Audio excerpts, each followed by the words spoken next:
ان الحمد للہ والصلاة والسلام علی رسول اللہ وآلہ وصحبہ ومن والاه۔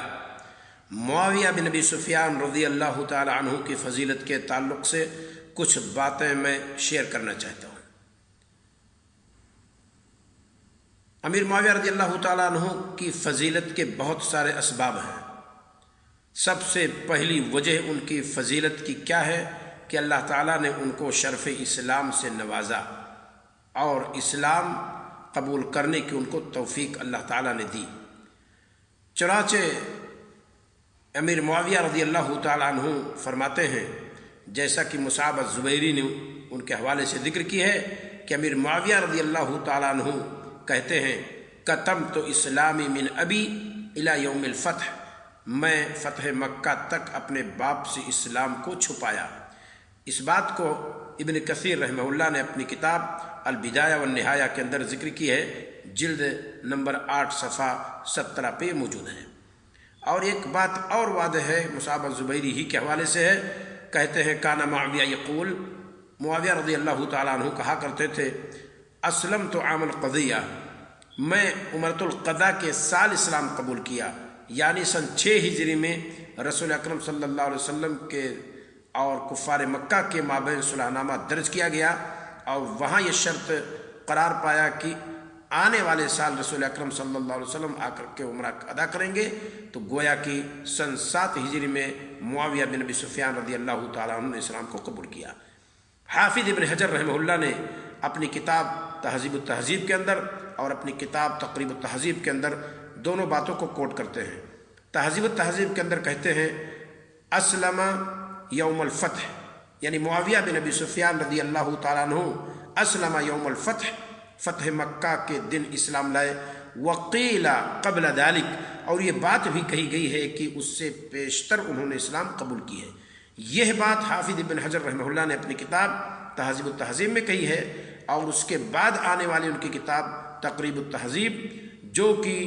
تہذیب التہذیب کا اختصار، اس کا خلاصہ ہے، اس کے اندر حافظ ابن حجر رحمہ اللہ نے نہایت ہی یقین کے ساتھ یہ بات کہی ہے، اسلم قبل الفتح، بالکل واضح انداز میں کہ معاویہ رضی اللہ تعالیٰ عنہ نے اسلام قبول کیا ہے فتح مکہ سے پہلے۔ تہذیب التہذیب ان کی بات اگر آپ دیکھنا چاہیں گے تو جلد نمبر 10 صفحہ 187 پہ موجود ہے، اور تقریب التہذیب کے اندر ان کی بات دیکھنا چاہیں گے تو رقم ترجمہ ہے 6758۔ یہ ہے حافظ ابن حجر رحمہ اللہ کی دونوں کتابوں میں یہ بات موجود ہے۔ حافظ ذہبی رحمہ اللہ نے سیر اعلام النبلاء کے اندر ذکر کی ہے، اور بہت ہی واضح انداز میں اور بالکل خلاصہ کر دیا ہے کلام کا انہوں نے، ان الاسلام وقع فی قلبہ، کہ معاویہ بن ابی سفیان رضی اللہ تعالیٰ عنہ خود کہتے ہیں کہ اسلام میرے دل میں واقع ہو گیا عند کتابت الصلح، جس وقت صلح نامہ لکھا جا رہا تھا اور ضبط تحریر میں لایا جا رہا تھا، اس وقت اسلام میرے دل میں واقع ہوا۔ فذکر لأمی، تو انہوں نے اسے ذکر کیا اپنی ماں سے، فقالت،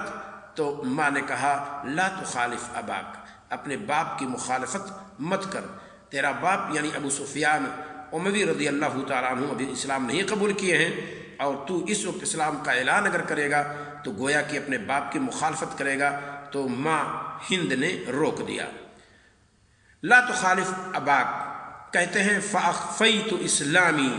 تو میں نے اپنے اسلام کو چھپا لیا، واظہرت اسلامی یوم الفتح، اور فتح مکہ کے وقت میں نے اسلام کو اپنے ظاہر کیا۔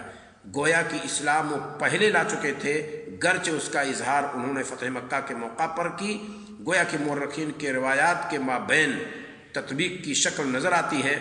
جن لوگوں نے یہ کہا ہے کہ فتح مکہ کے موقع پر انہوں نے اسلام قبول کیا، اس کا تعلق اظہار اسلام سے ہے، اور جنہوں نے کہا ہے کہ اس سے پیشتر انہوں نے اسلام قبول کی ہے، حقیقت یہی ہے کہ اسلام قبول کر لیے تھے، لیکن اپنے باپ کی مخالفت کے خوف سے انہوں نے اس کا اظہار نہیں کیا۔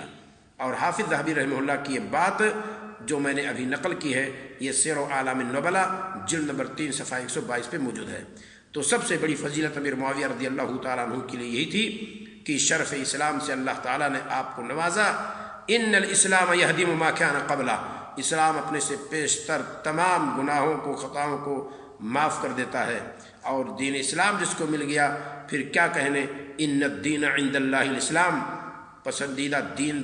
مقبول دین تو دراصل اللہ تعالیٰ کے نزدیک اسلام ہے۔ ومن یبتغی غیر الاسلام دینا فلن یقبل منہ وہو فی الآخرۃ من الخاسرین، جس نے دین اسلام کے علاوہ کوئی دین قبول کی اور اس تعلق سے اللہ تعالیٰ کی عبادت کی، فلن یقبل منہ، تو اس سے اس کا وہ دین، اس سے اس کی وہ عبادت قبول نہ ہوگی، وہو فی الآخرۃ من الخاسرین، اور وہ آخرت میں نقصان اٹھانے والوں میں سے ہوگا۔ اللہ کا فضل ہے کہ امیر معاویہ رضی اللہ تعالیٰ عنہ اسلام کی دولت سے مالا مال ہوئے۔ السلام علیکم ورحمۃ اللہ وبرکاتہ۔